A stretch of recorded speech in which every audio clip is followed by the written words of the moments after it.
জীবনে প্রথমবার শ্বশুরবাড়িতে ছাগলের ভুঁড়ি পরিষ্কার করলাম। হ্যালো এভরিওয়ান, আসসালামু আলাইকুম। কেমন আছেন সবাই? আশা করছি আল্লাহ তাআলার অশেষ রহমতে সবাই অনেক ভালো আছেন। ঈদের দ্বিতীয় দিন আলহামদুলিল্লাহ আমাদের একটা খাসি কোরবানি দেওয়া হয়েছে। ঈদের প্রথম দিন গরু কোরবানি দেওয়ার পর দ্বিতীয় দিনে খাসিটা আমরা জবাই করেছি। এই যে খাসির মাংসগুলো টুকরো করে আলাদা করা হয়েছে। মূলত এটা আমার শ্বশুর অনেক শখ করে এনেছে আমার ছেলেদের জন্য।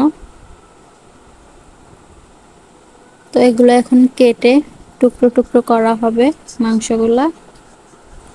আপনাদের কার কার ঈদ কেমন কেটেছে ভালো লাগলে কমেন্ট করে অবশ্যই জানাবেন। আর এদিকে ভুঁড়িটা নেওয়া হয়েছে, ছাগলের ভুঁড়ি প্রথমবার পরিষ্কার করব।